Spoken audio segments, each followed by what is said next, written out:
So my take on the Houston Rockets and the Washington Wizards, and that I guess you can call it a blockbuster trade. I guess at this point you have to.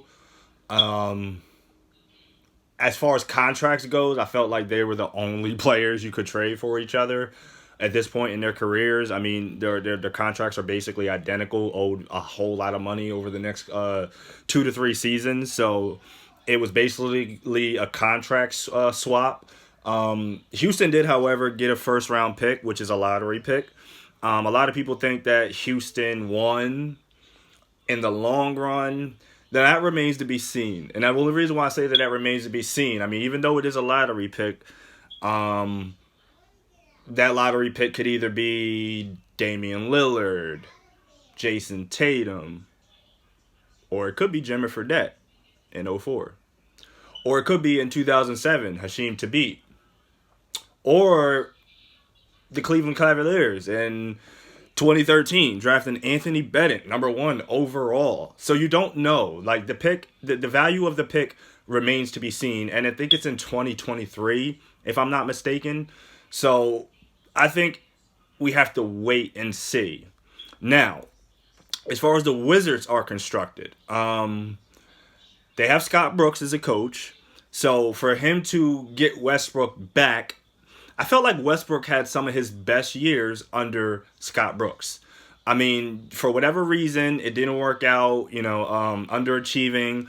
Late playoff exits. For some reason, it didn't work out for him at OKC. So he moves to the Wizards. But I'm looking right now. You got Bradley Beal. We all know what Bradley Beal can do. The brother was averaging 30 points last year. 30. And that's on the Wizards. And don't get me wrong, like the Wizards aren't a good team, but they're a scrappy team. And they play in the Eastern Conference. So let me get this right. You play in the Eastern Conference, you have Bradley Beal, who's on his way to being probably, I won't say an MVP caliber player, but he's definitely on his way to being a superstar. Like not an all-star, a little bit more than an all-star, but a little bit less than an MVP candidate. He's going to be like, I'll say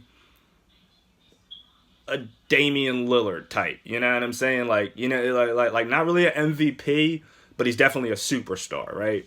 So then you add Westbrook, right? And you can argue that might be the best backcourt in the league. You can even argue that. That might be the best backcourt in the league. I mean, for me, I'll take CP3 and Devin Booker. And I'm still not dismissing Dame and CJ. I might have a soft spot for them. I know they underachieve on a daily basis, but I like what them two do. Like underachieving is a team sport. You know what I'm saying? Or if you're talking about individual talent in the backcourt, Dame and CJ both are prolific 20-plus point scorers. So, you can't count them out. I mean, but you add Westbrook, like Westbrook and Wall have similar games. You know what I'm saying? Similar games. I think Westbrook at his best, of course, is better than Wall at his best. But Wall at his best, we have to remember, was pretty good. Let me go over some stats for you, right? So, in the 17-18 season, right, he played 41 games. He was averaging 19.4 points and 9.6 assists, right? But he only played 41 games. We all know John Wall has been very injury prone, right? So, when we skip to the 18-19 season, he only played 32 games. He was averaging 20 points and 8 assists. 20.7 and 8 assists, right?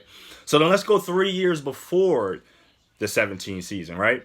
In years 15, 16, and 17, in years 14, 15, and 16, he averaged a double-double.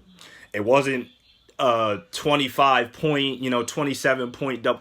It was around 17 to 20 points, but he was up over 10 assists every season, right? So people sleep on John Wall and what John Wall can actually bring to the table. I think, like I said, they're similar in style of play. They both go 110 miles an hour. Neither one can really shoot that well. Russell Westbrook is slightly more explosive. I'll take John Wall's passing and his defense, right? So let's go over the Houston Rockets roster, right? Steven Silas is head coach. So you got James Harden, you got PJ Tucker, you got Tyson Chandler, Damari Carroll. You picked up Cousins. You still got Gordon. You got Gerald Green. We don't know what Thabo Cephalosha is going to be like when he comes back. And we don't know if Harden's going to stay either, right? But as of right now, Harden is still on the team. So then you add John Wall to that team, right? It's formidable. But you got to remember, you're in the Western Conference. You got to go against the Lakers. You got to go against the Clippers. You got to go against the Nuggets.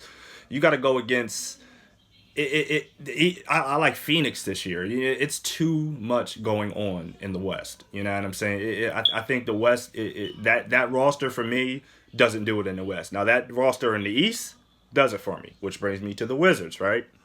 So the Wizards now. I mean, they had I don't know how to say his last name, but Denny A something. He can shoot. Bradley Bill, you know what I'm saying? Bertram's. You got the center Bonga. You got Rory Achimura, who had a really good rookie year. You got Robin Lopez, who's a paint protector, who can rebound. You got Shabazz Napier. You got Cassius Winston, who you just drafted. Then you add Russell Westbrook to that team, right? Now you might think, based it off what I just said, that the Houston Rockets have the better roster. Agreed. But the Wizards are in the Eastern Conference, right? Eastern Conference, so you really got to worry about. Milwaukee, they got better. Miami, you can't count them out. The Sixers, I think they got substantially better with shooters. Can't count Toronto out. They're always a tough team to beat in the regular season and a tough out in the playoffs. But out of all those teams, which backcourt is better than Bradley Beal and Russell Westbrook? I mean, I like Brooklyn coming out of the East this year, and I'll get to that in another segment. But, I mean, even out of all those teams, I mean, you can't count Boston out. We get all that. But, like I said, out of all those teams, who has a better backcourt than Russell Westbrook and Bradley Beal? Now, do I think that they'll be a top 2 seed in the East? No. I think they'll be about a 6 seed in the East. If they get lucky, I think their best is maybe 4. But I think they're a tough out in the playoffs. I think that their ceiling for this season, of course, if everybody stays healthy, I think they can definitely make it to the second round of the playoffs. They're definitely a second round out in the playoffs.